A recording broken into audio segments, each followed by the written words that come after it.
Han Haunte, aka Han. Welcome to Seeing Other People. I'm so excited. I feel like it's cool to be in your environment in New York, which is crazy. I feel like I don't get to do in-person like podcasts with people on the East Coast very often. Well, you've been crushing it this week. Oh, thanks. That's nice. You did so well on my podcast. I'm excited for yours to come out on mine. It was such a good conversation, and I know this one is going to be the same. It's like we both have experienced like different but similar things where like we understand each other Totally. and what we like put out there in order to grow the platforms we've built. Like it's a hard thing to do, but it comes from like the pain that we felt. It comes from the desire to turn it into like purpose. Totally. No, I always tell people, because I think people are really surprised when I talk about, especially like within dating, that I have a hard time being like vulnerable because of how vulnerable I am on my platforms and online.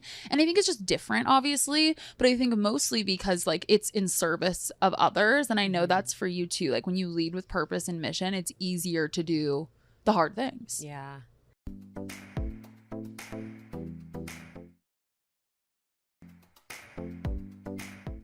What was your journey like in terms of, okay, we're going to talk about mental health, we're going to talk about dating, we're going to talk about depression, we're going to talk about all the things. Yeah, everything. But let's start with vulnerability, because obviously, you have been so vulnerable online, on social media, on your podcast. You've had to get vulnerable with yourself in order to do the work and grow and heal. But was there a point in your journey where you felt like, wow, I've never really been vulnerable with other people, with myself?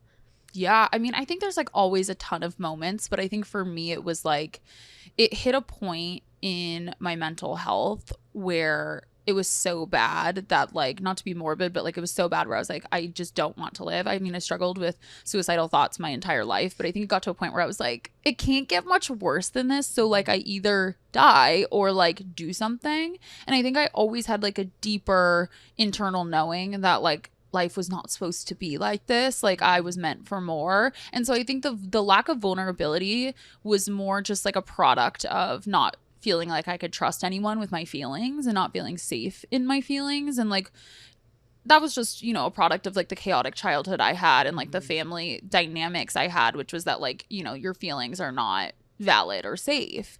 And so I think it just perpetuated over time. And then like the violation of like my true authenticity, because I think when you're not vulnerable with yourself, others, or in your life, that it's like a violation of your conscience and authenticity. I think it made me like clinically sick, So I think it hit a point where I was just like, fuck this. I like started going to therapy, changed my life, and like not in like a cliche way, but it did.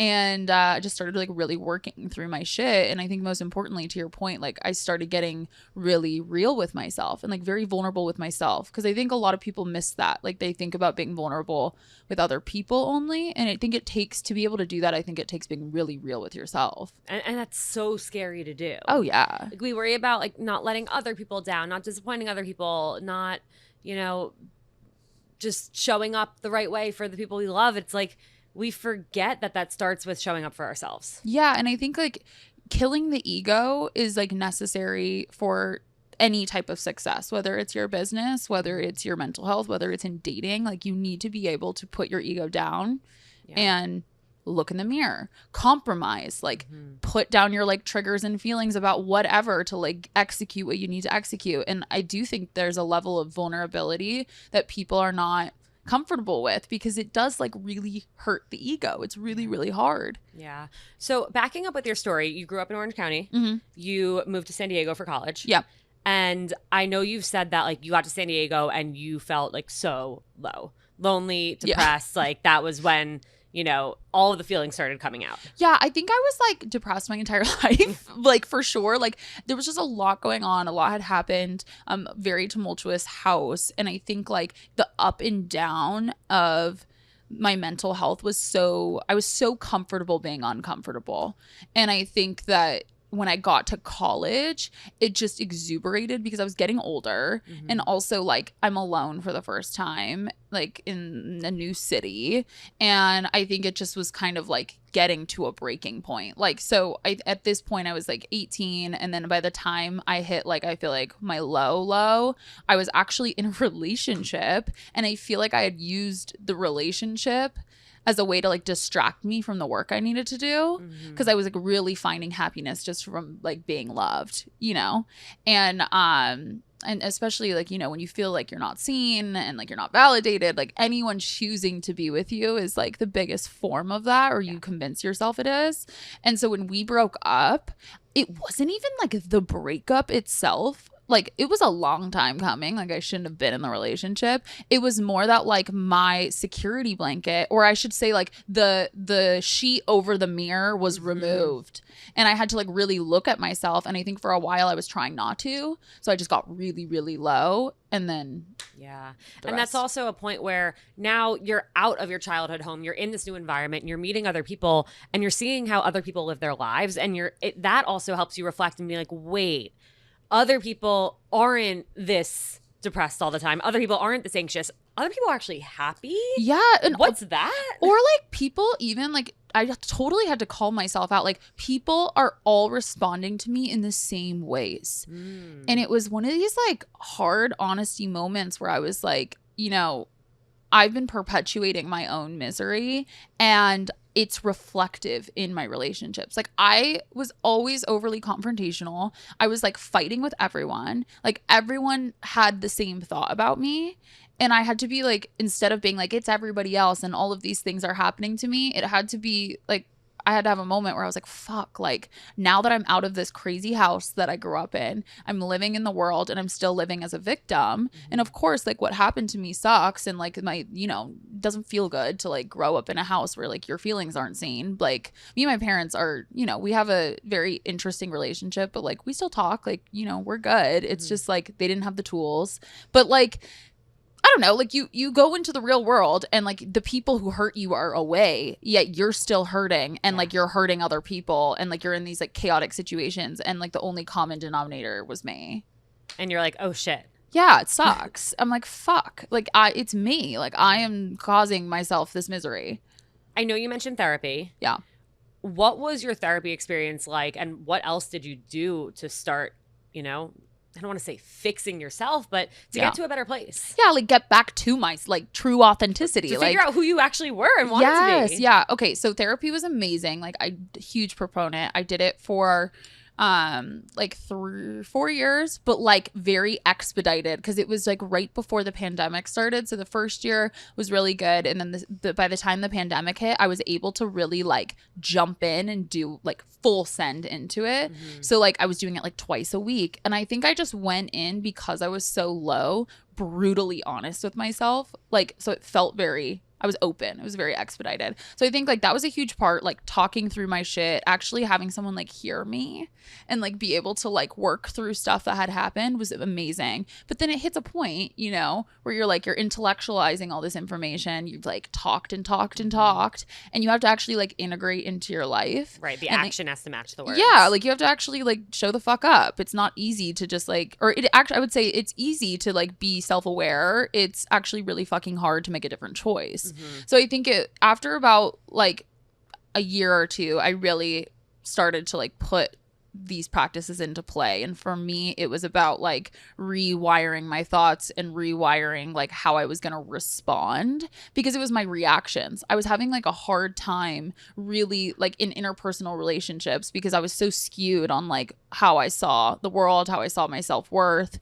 I think that I always reacted from a place of like, I don't know, like self-hatred, I guess, or like I don't have worth. Of course, this person is trying to attack me. Of course, this person means bad towards me. And so I had to like actively for multiple years, like really practice in my head, like ignoring my thoughts, not giving them any validity, and choosing something different. I call it So like, hard. it's so fucking hard. I call it like the ABC method on the pod because it's like really hard to explain, but essentially like, let's say A is like normal Hannah reaction, right? Like what I'm normally used to doing, and it always ends bad, even though it's how I quote unquote authentically feel. Right. And then B is like avoid it, like run, like be avoidant.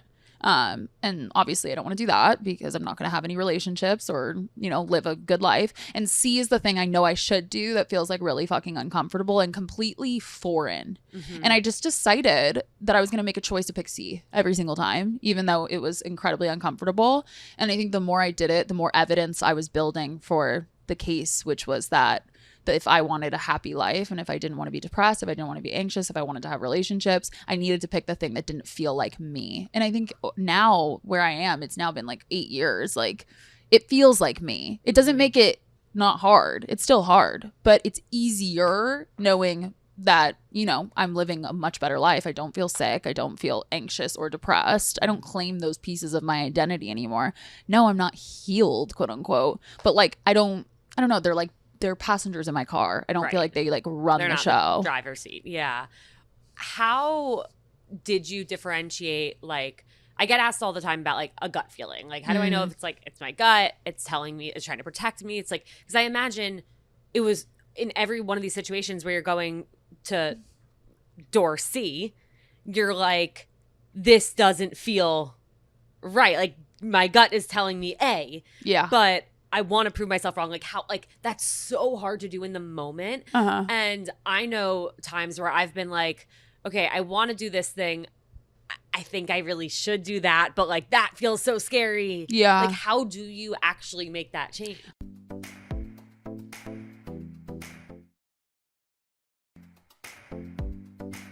I think you have to practice like the pause. Yeah. Like you have to start practicing pausing. You're not going to be able to make a different choice if you don't like give yourself space to like sit in like silence for a second with what you have to choose. Because if you don't take a pause or develop a skill to, you are going to keep picking A. You're going to just keep doing it. You're not even going to realize that you have other options. You're just going to keep doing it. So I think for me, it was about like getting when I was triggered, which was essentially always because I was so mentally unstable. But like in regard to, let's say like dating, like when I was triggered, like instead of just immediately responding, I started practicing asking questions because I could like bring myself off like the trigger cliff. So like, let's say someone was like, hey, and to me, it was like they breathed wrong. They like looked away when they said it. Therefore, like they're mad at me or hate me or like something is wrong. Like that's how bad it was. Yeah. So like, instead of just popping off and being like, well, what's wrong? Or like, why'd you do that? Or why'd you say it like that? I just took a second, take like a breath. Like I started getting good at this, like practicing and being like, how are you? Like blah, blah, blah. Like ask a question like that. Or like someone would say something like, that's interesting or something like that. Or like, that's cool. And I'd be like, do they actually mean that? You know, instead I would be like, what do you mean by that? Or like, what are you saying? Like, oh, what do you think is cool about it? Like I would like start asking questions and then their response was always normal. And then it was like, fuck, like this isn't real. It's like I had to like teach myself that like my reaction and perception of people and my surroundings was not accurate. And so when I started practicing pausing and just asking questions, like sitting for a second instead of like reacting, it like started to build evidence that like, fuck, like I can't actually trust my thoughts. So I need to start ignoring them. And once I started doing that, like it got easier, you know. How did that play into you learning to trust yourself? Because on one hand, you're trusting yourself to do the harder thing, but on the other hand, you're realizing that you can't trust yourself while trying to build trust with yourself. Okay, so I think there's a difference between like trusting yourself and trusting your thoughts. And I think that's what I had to differentiate. Like I have a very strong intuition. Like I know that. Like I could feel like confident in my ability to like feel out situations and feel out people. And I think my own healing has made me doubt that sometimes. But where I've come to now is like my intuition like knows what's right. Like that's why I ended up in therapy. Like if I didn't have a strong intuition or if I couldn't trust myself, like I would have never made a choice to like pursue healing. Right. But like I do think there's a difference between like trusting you and your truest desires versus trusting your thoughts. Because like your thoughts are not fucking real. Like they're not real. They're a perception of like what has happened to you. So I think like being able to like find evidence and like ignore the screaming person in my head makes me sound crazy, but it's the truth. Like I found like a stability there. It's weird, but it's I think more people need to practice it and do it. Well, it's cool even just hearing that like you can do it. Yeah. Because like when we feel so down, and I've been there too, it's like we don't feel like there's an option to feel better. Yeah. We don't feel like there's a light at the end of the tunnel. We don't feel like this could be temporary. And so to hear your story of like, you had to fight with everything in your head. Yeah. Like you had to become so strong all the time to combat all of these thoughts and feelings in order to get yourself to a better place. It is possible. It's not easy, but it's possible and it's worth it. It's possible. And I think you have to be very like, you have to have serious audacity. And I think that at least for me, like that at least came natural. Like I've always been very entrepreneurial. Like I've always been confident in who I am. Maybe not like my looks or appearance or like my self-worth, but I always was confident.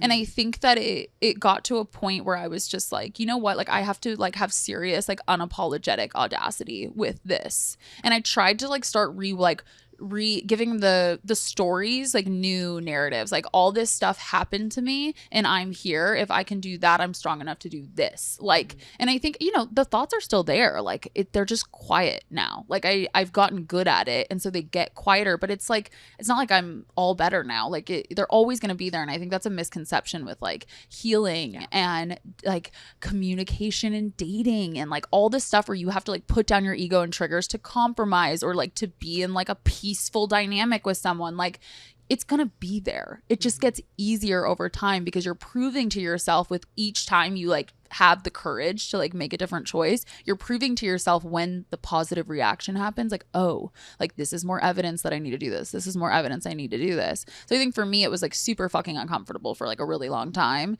And now it's like I've collected enough evidence to show that like when I choose C, like my life gets better. So do you think you're the same like person as you were, let's say like 10 years ago? No. Or, like No. I'm seeing there's this trend. It's like me at 17, like I don't even recognize her. And like now I'm better. And it's like, I'm just trying to like think of like you then when you felt like, well, like I could be dead or I could like suffer. Oh my God, versus no. you now. No. I think that I wasn't, I think back then I wasn't me, if that makes sense. Like I wasn't who I was supposed to be. Like I think that's what made me sick. Like I was violating my conscience and like who I was and lying to myself, and it was making me sick. And plus like the things that had happened, I think trauma triggers relationships, like toxic relationships. Like they can all like be a way of like, they can be a, how do I want to say it? Like they can be a funnel for like violating your conscience. Like it's not just like trauma. Like I think that there's multiple things that can happen, but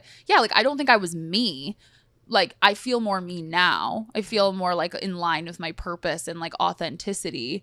But yeah, I'm so glad I'm so glad there's like 2 people in my life that know me from that time, and like very thankful for them because I don't know how they were friends with me back then because I was so miserable. But yeah, I was a completely different person. Yeah. And I think that just goes to show like no matter how stuck someone feels, no matter how low someone feels, like it can get better. Oh my gosh, yeah, but it's a choice. Yeah. It's a choice. And I think that's what I always say this, like when people are like kind of, and people don't like to hear this because it triggers the fuck out of people who are doing like not well right now, but I just, you know, I'm going to be real. Like people who are perpetuating their own misery are very aware they're doing it. And but then they complain that they're miserable. That's literally what I was doing. And not to say the feelings aren't valid and that it's not real. Like it's fucking real. You have to do something about it. No one else is going to pick you up. No, and I think we're waiting for like someone to do the hard work for us. Yeah. And I always say like I have so much empathy, but I do not have sympathy. Like get the fuck up. Like do it. Like I've done it. There's people who have been through way harder that have done it. Like there's been people who have been, you know, like trauma's relative, but like I think that you have to make a choice to show up for yourself. And I think that as much as I talk about like my struggle with like self-worth and like I still struggle with it, I at least like feel like I got to a place where I had enough to like know that I needed to like put in the work for myself. Yeah. You wanted more for yourself. Yes. Yeah. Yes. I was like, this can't be it. Yeah. This can't be it. And if it is, then I guess I'll figure it out soon. And yeah. At what point did you decide I'm going to start sharing bits of my life on social media? Yeah. So this was like actually before I went to therapy. So like I was like really in the thick of my depression and anxiety. And I really love fashion though. Like I've always loved fashion. It's been a huge part of my life. And so I was like always on Instagram scrolling because I wasn't in class, because I wasn't going to school, because I was so depressed. So I was either watching Friends or scrolling on Instagram so bad. But it was like that era where like everyone was like blonde and like really skinny, and like it was like the Alexis Rienne era. Like no hate on her, just like it was that era where no one was showing up online in a real way. Like no one was talking. Stories had like barely just came out, you know, reels didn't exist. And so I was like, I'm gonna start posting my outfits online and like talking about my day, and I'm also going to start sharing my mental health, like talking about my mental health, because no one else is doing it, and there has to be someone that is feeling this way. And I think that at first it started as like the fashion stuff, and I started talking to the camera through my outfits and whatever. And then as my mental health started getting worse and I decided to like step into therapy, I was like, I should just share this too. And it's weird because again, like I am not a super like vulnerability was not natural for me, but I think I was so driven by like this purpose that I think I was just like, there is someone else that's feeling this way, like I should document it kind of. So my page started like it was like fashion and then mental health, and like the two things were happening at the same time, and then the audience started to grow, and yeah, it's just kind of like I've been doing it ever since. I was going to go to law school after college. I took the LSAT and everything. It's crazy. I know. And then I was too depressed to go to law school. So I took a year off. And I was like, okay, in a year I'll go if I can't make money doing this. And so just like I pitched like crazy to brands and stuff like that. Here and you are. Here I am. Yeah. Not a lawyer. Not and a that's lawyer. Okay. No, it's so good that I'm not, because that was the like unhealed version of me that like wanted to fight and like yell and like be in conflict all the time. And I do not yell anymore. Like, and it's crazy because 10 years ago, if I told myself that, they would like, I would be shocked. I do not yell anymore, ever. I'm just not going to do it. I won't fight like that.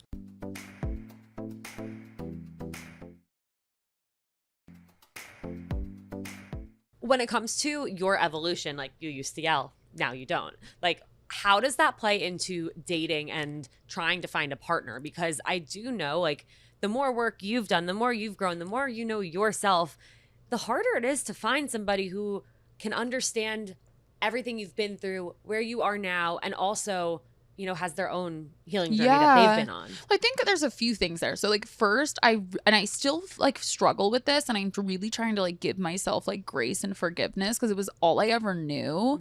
But like it's almost like embarrassing, I feel like I'll give you an example. So probably like 2 years ago now, I ran into my ex-boyfriend at a bar, but like from Orange County, like when I was young. Wow. Like my like first boyfriend, like from 18 to like, or no, from like 7.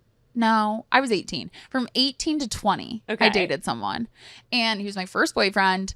Oh my God, I was awful. I yelled. I was a yeller for sure. And I ran into him like 2 years ago. So it had been like 7 years since I had seen him. And I was so embarrassed. Like I felt so much shame For the person you were. Yes, that he only knew me as that person. And I was so different now. And I felt like I didn't say anything. Like I was just like, good to see you. Like, and we said whatever. But I was almost like so close to like trying to defend like who I was now. And I think that you just like the first part, I think, you know, a part of the healing journey is being able to like forgive yourself, because like there's a lot of shame I carry for like the way I acted. But now I think it's like moving into like dating and like forming relationships with people and trying to find like the one. Like I think it's more like I now show up to like every date, situation, like relationship the way like I want to be treated. And we're taught this from a very young age, like treat others the way you want to be treated, but we don't actually do it. And I feel like I am really good now at like displaying the way I want to be treated. So like communicating in the way I want to be communicated with, or fighting with someone the way I want to be fought with, or like affirming others the way I want to be affirmed. Like, and I feel like people start to mirror what you do if they're like a healthy choice for you. And I think like recently I've like was seeing like someone for a second, and I think that I'm like, that's a completely different story. I like can't even get into it. But like more so like it was the first time that I felt like after all this work I had like engaged in a dynamic where I wasn't being yelled at like in a relationship. And it was so trippy for me. And it actually gave me a lot of anxiety at first. And then I had to like really like talk myself off a cliff kind of and be like, no, like this is what you want. Like you have worked so hard to like find like a dynamic like this. Like this is how people should fight. Like this is how people should communicate. And I think once I like showed myself or gave myself evidence that this could exist, now I'm like, oh, I could never go back to that toxic relationship. But it's going to be uncomfortable at first if it's all you know. Anything that feels different it's scary. Yeah. It's like, is this right? Is this wrong? Should I, push back and fight on this because this feels weird? Yeah. It feels weird and it feels different until it's not. Yeah. Well, and it's like you have to like stick it out. It's the same with like making a different choice or like making yourself uncomfortable, how we've talked about like earlier in the episode, or like now we're talking about in a relationship. Like you have to stick it out during the period that it feels so incredibly wrong. Yeah. Because eventually it will get to a place where you're like, okay, like this is actually makes me feel really good. This makes me feel safe. I'm not like stressed all the time or anxious all the time. And if it's hit like, a certain point, then you can be like, okay, like, is it the communication or is it that I just don't like this person? But I think at first, like the healthy thing, if you're not used to it, is never going to feel like what you should want. Right. And that's like, you could go back to your ABC. You could go to option B, which is to just avoid and run away. Or you could try something different and stick around and see what unfolds. Well, and you're going to mess up too. Like you're going to mess up. I think for me, like I totally pendulum swing. So like for me, I was the yeller. I was like overly confrontational. Like, and that was not who I wanted to be, nor who I actually was. It was like what was taught to me. So I think once I figured that out, started practicing like the pause and the ABC and like everything I've talked about, I got like really mentally healthy. My relationship started to flourish. Like I was doing great, but I think I was so scared and like I said, ashamed that I almost became avoidant. Like I was really scared to bring up conflict. I was really scared to like have open communication and like romantic dynamics. Like I was just like, fuck, like I don't want to bring up anything bad because they're either going to yell at me or like they're going to see I'm like a part of me is going to come out that I'm not proud of. And I think that I realized I was being avoidant like because I was just bottling up, and it started having like the same reaction where I just like wasn't feeling well. I was like I felt like I wasn't living authentically or honestly, and that's like a big deal for me. Like that's why it's a huge part of the podcast and my like my blogging page and stuff is like the unapologetic fashion and lifestyle, because like I do think that violation of authenticity is what makes us sick. So like I realized that, and then it's like, okay, you need to start trying to trust that you've done enough work, that it's going to be okay, and that not everyone's going to yell at you, but you also have to have enough, empathy and grace for yourself to know that you're going to mess up. Yeah. Well, with what you were saying about like treat others the way you want to be treated, I also think so much of it is treating yourself the way you want to be treated. Like when we treat ourselves like shit, when we talk down to ourselves, when we tell ourselves like we're not worthy of this, that, or the other, like that's what the world is going to reflect back to us. That's what we're attracting. Yeah. People who are going to treat us like we're not what we deserve, what we are. Yeah. And I'm not gonna lie, like I still feel like I wasn't lying when I say like I still have to ignore my thoughts. And I think like this hurt like child within me still doesn't believe that she's like worthy of someone that is like healthy. I think like it's really obvious to me, like through like continuing to date and all of that. It's gotten better, and I'm proud of the work I've done, but I know that it's still there. And so I think a lot of us are there, and you almost have to like make choices like for yourself separate from yourself. And I know that sounds kind of trippy, but you almost have to like matrix yourself a bit and kind of be like, okay, I don't feel like I am in a bad situation. Like I want to stay in this situationship. Like they treat me really well. It's not toxic, but they're not committing. Right. You know what I mean? You have to step back and be like, okay, if this was my friend telling me these facts, what would I say to them? Yeah, or just like, what should I want for my like little self, Yeah. And I think that I've gotten good at like, again, like choosing the thing that doesn't naturally feel like what I'm supposed to choose. And now I'm having to like push that into my dating life of like, I want to stay, but I know I cannot because I deserve something. I deserve someone that wants to commit, or I deserve someone that like is going to show up for me, or I deserve someone that wants to have a family, like whatever it is, like I deserve that, even though my actions are not showing that. Like you have to make a choice that doesn't feel like you want to, you know? Yeah. When it comes to vulnerability in dating, what does vulnerability mean to you as someone who, you know, you're able to be vulnerable publicly, but privately it's a little harder? I think like vulnerability is about like being able to clearly state in a healthy way like why you're upset about something. And that was what I struggled with. Like it was just like I would yell, you know, or like get mad or like nitpick at things that like don't matter. And I think for me it's like feeling safe enough to share that like something hurt me, being like safe enough to feel that I can like cry in front of someone. That was like a huge thing. Like if I cry, I'm gonna look weak. Like I can't do that. I feel like vulnerability looks like being able to be like say the most authentic things with someone and like without judgment. But yeah, I think the struggle for me was like sharing my past, which is something that I feel like takes a lot for me to open up about in general. Like I can talk about my mental health. Like that is like, it's so important to me that people know my story. But I think just talking about like the family dynamics and the traumas that have happened along the way is like really hard. And also like sharing with people why you're hurt about something when you've spent your entire life being like yelled at for it is really hard and like vulnerable too. And I think it's also really hard to like accept love. Like people don't talk about how vulnerable it feels to like accept like love from someone or like accept that they're not gonna like judge you or laugh at you. I think that's such a good point too about, you know, accepting love, because when you're not used to it, the idea of accepting it is so scary, because what if you accept it and then it gets taken away? Oh my God. Yeah. Like you're waiting for the shoe to drop. Yeah. Always. This girl came on my podcast and was talking about the show The Bear. Have you watched that? I've never seen it, but she brought up this line. She said that like the chef is like a trauma kid. Yeah. Talk about yelling in the home. I was like, I've never watched it, but this is my synopsis. Apparently the chef is being yelled at and like, or is a trauma kid. And I guess the woman is like, he's like, I'm waiting for like the next shoe to drop. And she's like, who's counting shoes?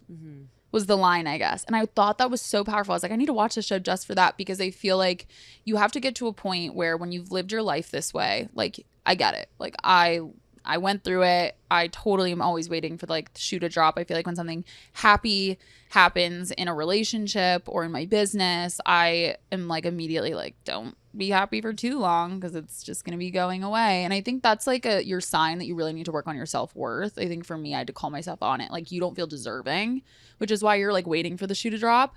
But, you know, back to the relationship thing, I think that you kind of have to just, if you want the life, like if you want a certain life, like you have to make yourself uncomfortable. And I think like at the end of the day, like vulnerability doesn't get easier for me. Like it's fucking hard.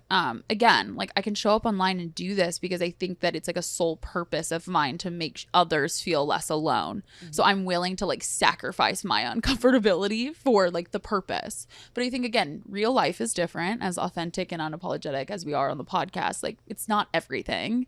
And like being actually vulnerable where the stakes are high is hard. But at the end of the day, like I know that I don't want to die alone. Like I know that I want to like have someone. Like I know that. Like it's a huge desire of mine. And if I can't be vulnerable, like that desire will never happen. So, and it's the same thing with everything else. Like if I'm triggered right now because I feel like this person is going to cheat on me because I've been cheated on the past or whatever it is, like you're going to eventually have to trust again, because if you don't, you're not going to get your heart's desires. Or, you know, if you're depressed and anxious, it's like, you have to go to therapy. You have to face yourself. You have to talk through the hard stuff. If you don't, you will never get the life you desire. It's like required to do the uncomfortable thing. It fucking sucks. Yeah. And it sucks because we feel like, and this is why what you do is so important, we see so many people who seemingly don't have shit that they go through. I know. And that's not true. Like everyone has something. That's the biggest lesson I've learned from doing this podcast and from talking to hundreds, if not thousands of people over the years, is like everyone has something heavy that they are holding, that they are struggling to carry, that they're afraid to open up about, that they're currently working through, that they're still triggered by. Like everyone has something. But when you sit down from somebody across a table on a first date, you know, we don't want to tell them who we really are. Yeah. Because we assume like, oh, they got nothing. Yeah. You know, and everyone we follow on social media, they're all just living their happy lives. I know. I mean, yeah, it's so funny that we like convince ourselves that like other people have it together. Great, yeah. But again, yeah, like that's why it was so important for me to like start sharing about mental health and all of these things, because I was like, there has to be other people. There's no way I'm the only person that's going through this. And at that time, you know, there was no TikTok, there was no nothing. Like I'm so happy now that more people are talking about it and you get to hear more, because it is the greatest reminder we're not alone. I think a huge part of my healing was not just like these practices I'm talking about, not just therapy. It was listening to other people's stories, like who have honestly, a lot of them had it way worse than me. You know, like I was fucking privileged, like grew up in Orange County, like had college paid for, like, you know, I it was fine. But I think that there's, and not to be hard on myself, like I know that like what I went through was hard and like really traumatic, like the ups and downs. But it also gives you things to be grateful for. Well, yeah, it's just like gives you a reminder of like there are other people that have been through worse or the same, and they got to the other side. I think like that's the thing, is like when you hear people on podcasts sharing stories or you read books about the things people have gone through, you get to see like the evolution of like them kind of like come to themselves and the ups and downs of that. And for a lot of people, it's not fucking pretty. So I think there is hope in like hearing other people's stories. And like that's why I always say, like, if you're coming on the podcast, like you got to be vulnerable about something. You don't have to be vulnerable about everything, but you got to be vulnerable about something. And I know how hard that is, but like this is for other people. Yeah. Have you experienced dating somebody or going on an early date with somebody where they find out about your social media or your podcast and like they're not down? I try so hard not to talk about it. I like try so hard not to share what I do. It's so bad. And like I went on a date probably now like a few months ago. I'm like, time is flying by so quickly. I know, it's crazy. I went on a date a few months ago and he kept asking, he's like, so what do you do? And I was like, I'm in social media. Like I always start there. And then they're like, oh, okay. And then we keep talking. They go, so what do you do in social media? And I'm like, I post like on Instagram, like work with different brands. And they're like, oh, okay.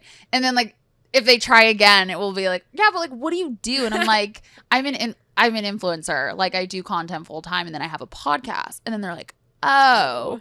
But we don't like talk. I try not to talk about it too much because I just feel like it's so heavy for like the first and second date. I think there's a way you can like be authentic and vulnerable without like sharing everything so soon. I think our culture has gotten like really comfortable just like sharing so much up front. Like I think that, and this isn't me being jaded, I mean maybe a little, but like trust is earned. Like you shouldn't be giving it out for free. And like I think that like we need to like cultivate relationships more and like build, like have a build up rather than just like dumping everything on the table the first time. So it's hard for me because I feel like when people find out, like they can go and like listen to like a lot of my stuff and they know a lot about me and then I don't know the same amount about them. So it becomes tricky. I really honestly haven't figured it out really yet, but it does feel like a disadvantage and it adds a layer of like vulnerability for me too, because they can know a lot more about me than I will ever know. Even in a relationship, like actually dating someone, like they will always know more about me, I feel like, than I will know about them because they get to listen to my fucking thoughts all the time. 100%. I mean, even for me, like Jake, when I'm posting stories, like Jake knows exactly what I'm doing during my day. So then like he comes home and it's like he already knows exactly what I've done all day, but I don't know what he's done. And they don't. Do you feel like he doesn't ask sometimes, or have you established that he needs to ask? I think he always asks. Like we'll talk about it, but I feel that way with friendships too. Like I always feel, not always, but I do sometimes feel like a bad friend because like my friends know everything I've been up to, and it's not everything, but it's a lot of what I've been up to. And then a lot of my friends don't post at all, so unless I'm like actively asking them, I don't know, which is normal because most people, 99% of the world, doesn't know what other people are doing. I really struggle because I actually feel more like a lot of my like friends, and I've been honest about this, they've worked on it. I think the people close to me have like really worked on it, but like they don't understand the world like of influencing and all of that. It's a fucking like, it's weird. I got it. So weird. It's weird. But like they don't ask me how I'm doing or like don't check in as much and like don't ask me how my day was because they've seen it already. Right.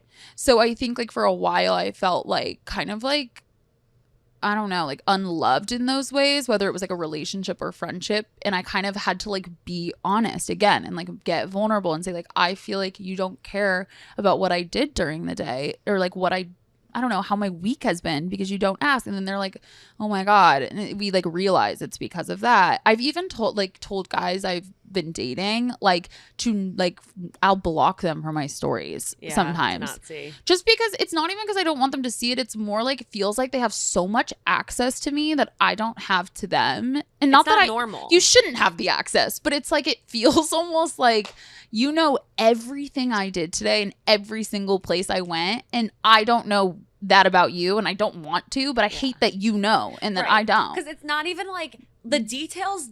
The things that you did don't matter. Like, let's say like you post that you went and got a coffee at this place and then you had lunch with this person, then you did this recording. It's like, okay, those are the facts about what you did, but there are so many details and nuances about how you felt in those things. Like the conversation you had with the random person that like made you really think, like how exhausted you were, that you weren't feeling well, that like those are the things that you actually want to talk about with somebody. But, you know, if it's like, oh, well, I know that Han had coffee and then had lunch and then had a podcast recording, like that was her day. That wasn't your day. Yeah, or like people won't maybe reach out as much. Like I feel like, not like I'm playing games, but like a guy won't like text me if we're in like the beginning stages and they follow me because they're like, I don't need to reach out. Like, I already know what she's like doing kind of vibe. Or like I was on a second date with a guy, and he was like, what did you do today? And I was like, oh, like just normal stuff. And he was like, really? Because I watched your story today and it seems like you had like a bunch of podcasts. And I was just like, this is so fucking weird. Like, though I appreciate the shameless like admittance of you watching my story, it's more like I hate that you just like almost said I lied, and then you were like, I just watched you did all of this stuff, and I'm like, ugh, like it's sucks. So weird. It's so complex. I know it's complex because we're putting it out there for people to see it. Yes, but for like different reasons. Yeah. I mean, this is why I don't date. This is so hard.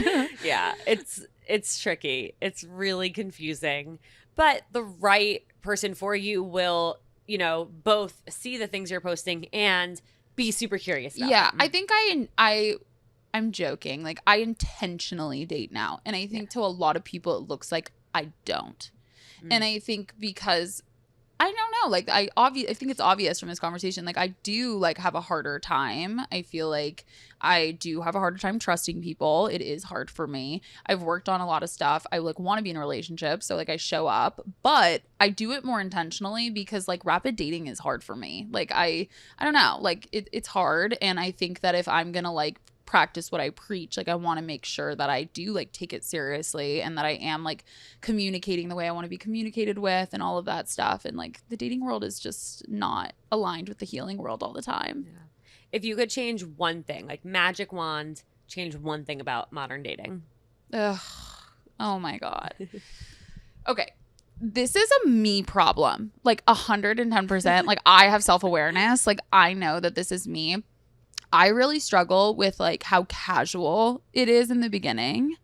And I understand that like dating requires surface level at first, but it's really hard for me because to me it feels like, and this is probably like not like this is probably really obvious, like so existential, like I'm so deep. I've been through a lot. I have a podcast where I talk about like really deep shit. It's really hard for me to be attracted to someone on a first date because it's so surface level. And I think I've like cut a lot of people off too soon without giving them a chance because I expected this like deep conversation to happen that like is not normal to have with people all the time. And I think that if I could, I guess like I can't change that. I think it's more of a part of dating I really don't like. It's really hard for me. But yeah, I'm like, I know you probably expected me to say something different, but it's the first No, thing that came I up. think that's so real because a lot of people want to skip the small talk. People want to, like, at the end of the day, if you're dating for marriage, if you're dating with intention, you're trying to find the person that you connect with and that you see Yeah. the world in XYZ way with. And it's frustrating to have to, like, go through so many pre-stages of just like each person like checking something off of like, okay, we Yeah. vibe. Okay, we're normal. It Okay, like, like we can text back. We have yeah, it banter. cringes Like, me out a yeah. little. And I think I'm like, maybe I'm the only one, but I can't be. I know other people are like this too, where it's like, it's not about like, I don't mean deep as in like where I'm like, I want to know what they're about, what they want, whatever. It's not that. I'm definitely not like a checklist person. Yeah. I think like women really struggle with this. Like we need to let go of the like checklist. Agree. But I think it's more of like, we didn't have any conversation tonight of like importance or Substance. deepness or like existential. Yeah. Like do you try though? Like, do you try to? I think I like. I feel like I'd be lying if I said I like try all the time. I think that, or I really am romantic, like overly romantic about like organic. Yeah. And it's really hard to expect that someone else is gonna like it's naturally gonna happen. I think I try, like I have like little questions that I'll be like, that will get people to kind of like maybe go there. But I feel like I leave first dates and second dates really disappointed. Like my expectation is too high on people's capacity to like get into something like that. And I think I have to work on it. It's really hard. And I think this is what we were talking about on my episode with you, is like we have to redefine like what looking for a partner is and what dating is. And I'm really trying to work on that because I feel like so unattracted to someone after a first or second date and then I give up. Right. And so I've been trying to like push myself to actually like go on the third do and the like uncomfortable see. thing. Yeah, just to see. But I think it's, it's so loaded. And I know a lot of people can relate to this because it's like, you only have so much time. I'm so busy. I'm running so many different things. And like, if I'm taking the time to go out with someone and it just like isn't great, I'm like, fuck. But again, to my point, it's like you have to do the hard thing for the ultimate desire. And if that's like wasting time, quote unquote, to me, wasting time, I know it's not actually, but if it's like that feeling of like, fuck, I feel like I'm wasting my time, then fine, I guess I have to. But that's my struggle, I think, with dating for sure. I think redefining those expectations in terms of like the time you're spending in general, like, did you try a fun new drink that you like? Yeah. Like, can you pick a new bar or restaurant that you've been wanting to go to? That way it's not completely a waste. And then also just knowing like your goal with the first few dates isn't to, decide, is this the person? Like, it's not to have the deepest conversation. It's just like, do I want to see this person again? Yeah, it's redefining that. I think 110%. We all have our thing, right? Like the thing that like cringes us out or turns us off or whatever it is. And I think you have to totally redefine it. Like for me, like I am a solo person. Like how your reaction was like, oh, like maybe you're trying a new drink or whatever. My like toxic thinking is like, I could do this by myself. Yeah. Like I love going, I travel by myself. I do everything by myself. But again, like my goal is to not be alone forever. Right. So like, how can I rewrite these narratives in the now, in the current, so that my actual desire comes true? And I think that's how you kind of like hack life a bit. Whether it's your mental health, whether it's a relationship, like you have to like make the uncomfortable choices for the sake of real comfortability. And real comfortability for me is having peace, doing what I love, serving other people, and fucking not being alone. Like, and if I want that to happen, like you have to make changes. And it fucking sucks. It's hard. But yeah, like, and that and dating apps, like I struggle with the dating apps. I've completely given up on the dating apps. But you know what? For someone like you are so willing to put yourself out there. That's okay. I think that's okay. Yeah. I think people get in trouble when they're solely relying on the apps. True. I do like go out a lot. Yeah. And I think like I've gotten better recently at like, because I would always say like, no one approaches me. And it was such a cop out because like I was not giving energy of like come talk to me. Yeah. Like I think like for me that doesn't come as naturally. So like I had to like try to like start doing things so that people will come up and talk to me, and like the right people will come up and talk to me too. You want to attract the right people and deter the wrong people. Yeah, because I was putting off like such a like bitch don't talk to me energy that I was attracting men who like wanted a challenge. Yeah. Which is so my toxic thing, because I'm like, okay, now I get to like be a challenge and like be toxic. It's just like not a good, like, and that's not what I want. Right. Like, you know? So I think it's about like putting out an energy like, no, I do want to be spoken to, but also like I am a classy lady and I want like a classy man to come up to me. So, you know, it's like shifting those things. Yeah. Baby steps. Baby steps. They all build on top of each other.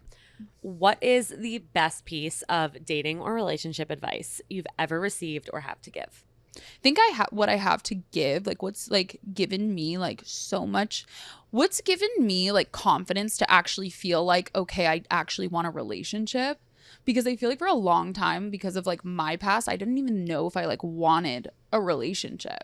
And I think what like has given me the confidence to like pursue that and know that I can have it is like being honest, like being vulnerable. Like my biggest fear like ended up being the thing that like taught me that I like could have my desire. Because I feel like when we are not honest with the person that we are like, I'm assuming hoping to get married to, if you're dating this like whoever for a while, I'm assuming here that for this argument's sake that everybody who's dating who they're dating is because they want to end up with that person. But like if you're not honest or vulnerable, like no communication like will work at all. That's like what I've realized is like the more I've made myself uncomfortable and been honest about my feelings, like let's say I'm dating someone and we get into like a tiff at night or something, or like something happens and my feelings are hurt, when I wake up I'm like so anxious about it because I'm not saying anything. And I've gotten so good at immediately calling up the person and being like, hey, like, can we meet for coffee? Like, can we like go on a walk? And I've gotten so good at being like, this is how I feel. This happened last night, blah, blah, blah. And it clears it up so quickly. And I think the problem is that a lot of people don't do that. And it builds resentment for so long that you end up having like a horrible pop-off moment, and you keep having pop-off moments, and then you break up. Yep. And I think a lot of relationships would, like a lot of people in relationships would be a lot happier if they didn't, I don't know, lie about their feelings. Not that it's a lie, but they didn't like hide their feelings. Yeah. Yeah. No, I couldn't agree more. Yeah. Absolutely. This has been such a treat. Thank you so much for being here. I feel like I rambled. I was like, but I hope people literally what you were invited over and given a microphone. Okay, good. I'm like, I feel so vulnerable too, because like I don't feel like a lot of people ask me about like dating. Yeah. Like, and I feel like I think a lot of people who listen to the podcast, like my podcast, or follow me on socials, they assume that I'm in a relationship or that like I date a lot and stuff. So it's vulnerable for me to share like I actually have a really hard time with dating and whatever. But again, I think it's really helpful like for people to hear. Yeah, that, like, it's all with the greater purpose of, you know, helping other people feel. Well, yeah, and I think like again, I feel like though I keep it very real, it's still not everything. And I think that if you looked at my pages, you'd be like, this girl has it together. Totally. And I do have it together, but I'm a human and there are things that I struggle with. And like dating is a huge fucking struggle. And I know that to be true for a lot of fucking people. Yep. Facts. Thanks for having me. Thank you. Where can everybody find you and where can they check out the pod? Okay, yeah. So you can follow me at How Han Sees It on everything. And then the podcast is How I See It Pod on everything. And the podcast is on Spotify, Apple Podcasts, YouTube, everywhere. And then your episode will be going live too. So I'll make sure to link that, and so you guys can listen to our swap. Amazing. Yay, thank